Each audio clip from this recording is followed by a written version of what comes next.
WhatsApp guys, Modi Nitish ने कैसे जीता बिहार चुनाव। भाई साहब काफी इंटरेस्टिंग वीडियो होने वाली है। और भाई मतलब एक तो जीत होती है, इन्होंने एक तरफाई कर दिया पूरा माहौल।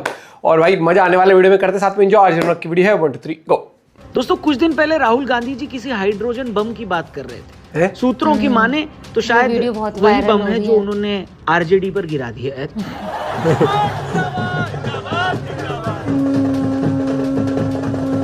भाई साहब गजब बहुमत। बिहार के लोगों ने विकसित बिहार के लिए मतदान किया है। बिहार के नतीजों से पहले जब तेजस्वी यादव जी से पूछा गया था कि क्या होगा, तो उन्होंने बोला था इस बार तो क्लीन स्वीप हम लोग हो रहे हैं। दोस्तों बिहार चुनाव के नतीजों के बाद से हर तरफ से नेताओं की प्रतिक्रियाएं आ रही हैं, रिएक्शंस आ रहे हैं। एनडीए ने 200 से ज्यादा सीटें जीत ली हैं। अब की बार 400 पार का नारा तो इनका सही नहीं हुआ, लेकिन बिना नारा दिए अब की बार 200 पार तो हो गया। महागठबंधन और खासकर आरजेडी का ये इतिहास में सबसे खराब प्रदर्शनों में से एक है। आरजेडी खुद सिर्फ 25 सीटों पर सिमट गई और पूरा महागठबंधन 35 सीटों पर। क्या हो गया राहुल जी? खत्म। वहीं आरजेडी के समर्थकों का कहना है कि हम इन नतीजों को नहीं मानते, हम सड़क पर उतरेंगे। फिर किसी ने उनको रोककर कहा कि भाई कायदे से देखो तो आप लोगों को सड़क पर ही ला दिया है बिहार की जनता ने। अरे भैया खैर 14 तारीख को चाचा नेहरू का जन्मदिन था। देश में इसे बाल दिवस के रूप में मनाया जाता है। जेडीयू वालों का कहना है कि बाल दिवस के ही दिन कांग्रेस और आरजेडी के लाल जो हैं उनके कार्यकर्ताओं को बाल नोचने पर मजबूर कर दिया। कई लोगों ने कांग्रेस पर चुटकी लेते हुए बोला कि कांग्रेस का हाथ राहुल जी से पिछले 11 साल से यही बोल रहा है कि भाई साहब अब तो रुक जाइए, 95 चुनाव हो गए हैं, अब तो हर पार्टी के बड़के नेता आपसे कहेंगे। क्या कहेंगे?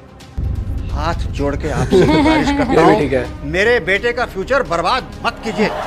वहीं पप्पू यादव जी से जब पूछा गया कि आप इस पर क्या कहेंगे, तो उनके समर्थक वर्ग ने बोला कि राहुल जी के मंच से उन्हें धक्का दिया था तो उनका वही होना था जो मोदी जी ने बोला था। क्या बोला था?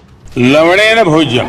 खैर इन चुनाव में राहुल जी ने बहुत मेहनत की, वो नदी तक में कूद गए। बगल में मुकेश सहनी भी खड़े थे। अब जेडीयू और भाजपा वालों का कहना है कि डूबने से पहले तैरने की प्रैक्टिस कर रहे थे, शायद इसी में कूदे थे। और ये मीम्स बहुत आ रहे खैर हैं। 18 तारीख को तेजस्वी यादव ने सबको इन्विटेशन दिया था कि वो एक पार्टी करेंगे। भाजपा वालों का कहना है कि वो पार्टी अभी भी कर सकते हैं क्योंकि बाल दिवस के दिन वो अपनी सीट पर भी बाल ही बचे हैं। खैर इस चुनाव में ओवैसी की पार्टी ने तगड़ा परफॉर्म करते हुए 5 सीटें जीती हैं। उन सीटों पर कांग्रेस और आरजेडी के सपोर्टर्स को खुद मुस्लिम समाज ने वोट नहीं किया। ये देखने के बाद टोपी पहनकर सेक्युलर बनते नेताओं को समाज ने ही टोपी पहनाई है। ये बड़ी अच्छी बात कही है। वैसे अच्छी बातें हुई हैं हमारे लेटेस्ट पॉडकास्ट में कमेंटेटर आकाश चोपड़ा के साथ।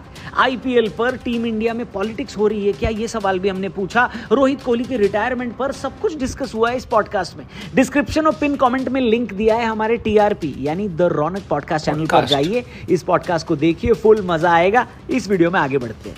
दोस्तों अब थोड़ा सीरियस बात पर आते हैं। इन चुनाव में सबसे बड़ी बात जो निकल कर आई है वो ये कि बिहार के समझ के अंदर एक टोटल परिवर्तन हो चुका है। एक्सपर्ट्स का कहना है कि इस चुनाव में महागठबंधन के साथ कई चीजें गड़बड़ाई, लेकिन 3 चीजों के बारे में अब हम बात करने वाले हैं। पहला ब्लंडर, चुनावों के दौरान जातिगत समीकरण बिठाने और कास्ट पॉलिटिक्स साधने के एरिथमेटिक से पहले ही महागठबंधन की केमिस्ट्री ठीक से बैठ नहीं पाई। आप लोगों को एक साथ मिलकर चुनाव लड़ना था, लेकिन आप ही आपस में एक दूसरे से लड़ने लगे।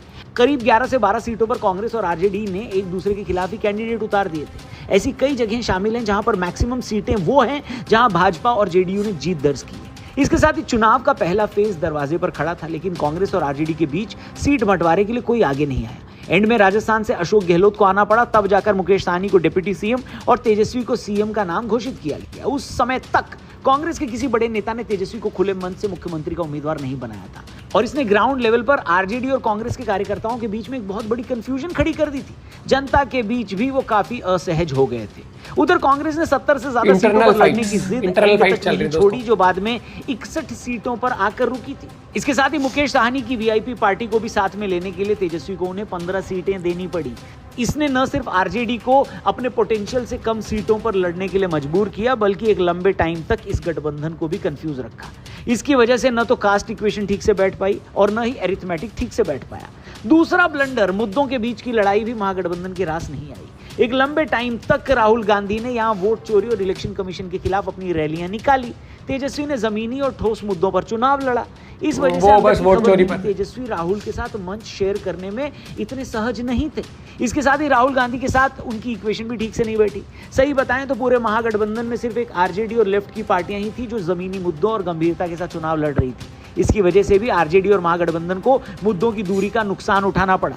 एक लेवल के बाद महागठबंधन ने राहुल गांधी को अकेला छोड़ दिया कि उन्हें जो भी करना है वो कर सकते हैं। वहीं तेजस्वी ने ताबड़तोड़ 158 रैलियां की। एक दिन के अंदर तेजस्वी की जितनी रैलियां होती थी, महागठबंधन की बाकी पार्टियां एक दिन में मिलकर भी उतनी रैलियां नहीं कर पाती थी।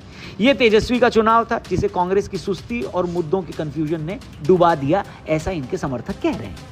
तीसरा ब्लंडर, इस पूरे चुनाव के दौरान जिस जंगल राज का प्रचार किया गया, तेजस्वी कभी उस छवि से पार्टी को अपने बाहर नहीं निकाल पाए। हालांकि इसको कम करने के लिए प्रयास किया गया, लेकिन पूरी तरह ये कम नहीं हुआ।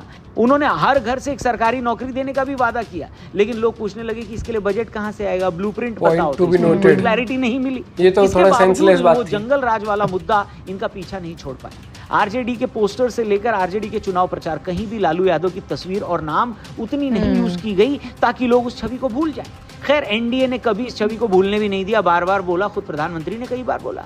बिहार में 20 साल सत्ता में रहने के बाद भी भाजपा और जेडीयू ने इस मुद्दे को इतना भुनाया जिसकी काट अकेले तेजस्वी के पास नहीं थी।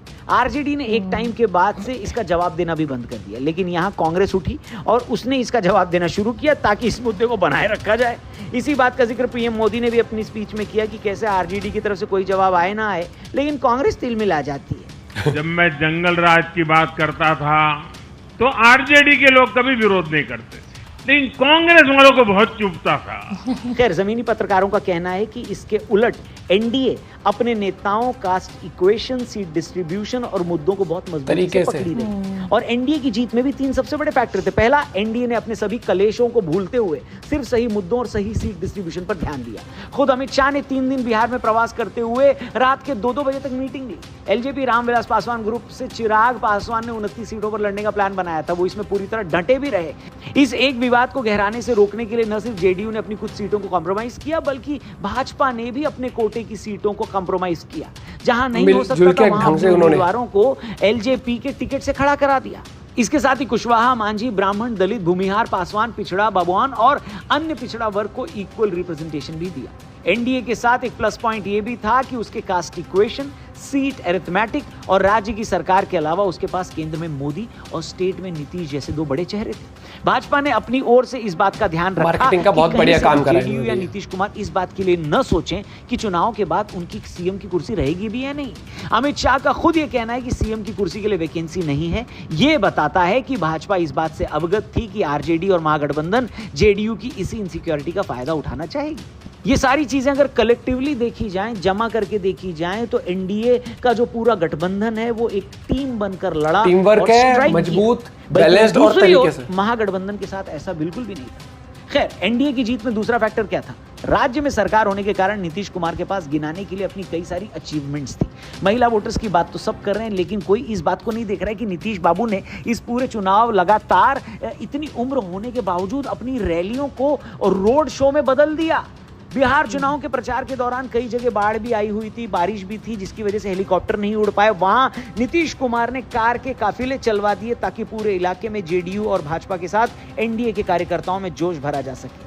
एक लीडर के ग्राउंड पे इतना एक्टिव रहने का सीधा फायदा एनडीए को मिला। इसके साथ ही नीतीश कुमार जिस जंगल राज की स्थिति के बाद चुनकर इतने सालों पहले आए थे, ये वाला चुनाव उनके लिए बहुत ज्यादा इंपॉर्टेंट था, जहां उन्होंने सब कुछ झोंक दिया था। दूसरी तरफ इस बात से भी इनकार नहीं किया जा सकता कि स्टेट की मशीनरी भी पूरी ताकत के साथ लगी हुई थी। उनके मुद्दों पर पकड़ और नेशनल मीडिया से दूरी के चलते किसी को उस अंडर करंट का अंदाजा नहीं लगा जो नतीजों में दिखा।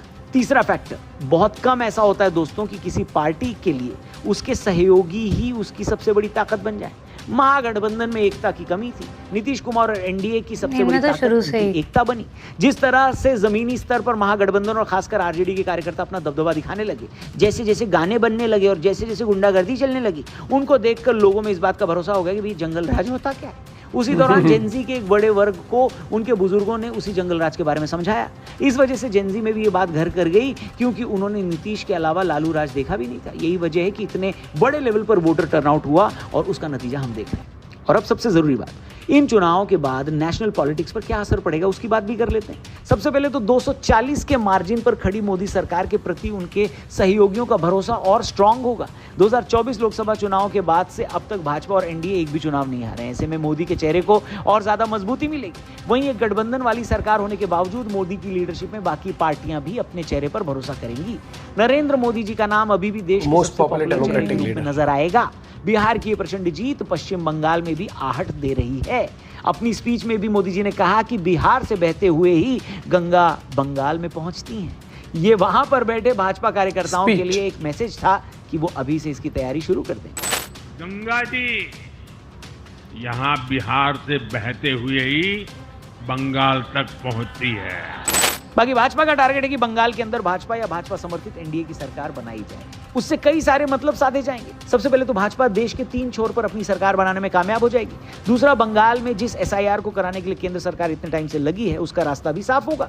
दिक्कत बस ये है कि बंगाल में बैठी है ममता दीदी, वो उतनी कच्ची खिलाड़ी नहीं है जितना तेजस्वी जी इस चुनाव में बन गए। बिहार के चुनाव ने बहुत कुछ संदेश दिया है। अब देखना यह है कि महागठबंधन आगे कौन सी रणनीति बनाती है। बाकी इस पूरे मुद्दे पर, इस पूरे चुनाव पर, इस रिजल्ट पर आपका क्या कहना है? क्या आप भी एकदम शॉक्ड हो गए कि अरे भैया आपकी बार ऐसे कैसे 200 पार, या आपको लगा नहीं बाबा ये तो होना ही था? जो भी आपको लगे कमेंट करके जरूर बताना। और इस जब रिजल्ट आए ना तो शॉक नहीं कहूंगा, मैं कहूंगा कि हाँ, मुझे इतना नहीं था कि ये बिल्कुल क्लीन स्वीप तो करेंगे, मुझे पता था, लेकिन इतनी प्रचंड जीत होगी, इतनी जबरदस्त, ये मुझे आइडिया नहीं था। और यहाँ पर सबसे बड़ी बात ये आ जाती है कि जो इंडिया अलायंस कह लो, महागठबंधन है, ये कॉम्प्लीमेंट नहीं करती पार्टीज एक दूसरे को। ऐसा लगता है कि जब टॉपिक कई बार अलग अलग मुद्दे हो जाते हैं, जबकि अब एनडीए और बीजेपी की देखोगे वो सटीक तरीके से प्लान के साथ, उनको पता है कौन स्ट्रांग कहाँ पर है, वहाँ पर वो अपने प्लेयर्स कह लो, अपने जो जितने भी अपने कैंडिडेट्स हैं उन सबको खड़ा करते हैं। जबकि दूसरा ऐसा लगता है कि आखिरी डे तक इनका भैया वही गुत्थम गुत्थाई चलती रहती है। और लोग भी समझ रहे हैं कि जमीनी स्तर पर बात होनी चाहिए, ना कि उस तरीके की कि क्या बोलते हैं। देखो भाई, सबसे मुझे तो ये लगता है कि हर घर से एक सरकारी नौकरी, इज दिस रियली पॉसिबल? तो मुझे लगता है वोटर्स ना थोड़े समझदार भी हो चुके हैं कि ग्राउंड रियलिटी भी देखते हैं, ये भी देखते हैं कि भैया क्या मुमकिन है और क्या नहीं है। ये नहीं कि खटाखट और फटाफट 8,500 रुपए भी अकाउंट में आ जाया करेंगे, ये भी हो जाएगा। इन चीजों से दूर हो चुके लोग, समझ चुके हैं इतना ही आसान हो ना खटाखट फटाफट, तो सब लोग इसी उम्मीद में बैठ जाएंगे अपने और अपना जिंदगी बिता लेंगे। तो ये चीज़ नहीं होता है। और पॉलिटिक्स को ग्राउंड लेवल पर ना मुझे लगता है कार्यकर्ताओं का बहुत रोल होता है, डोर टू डोर कैंपेन में भी।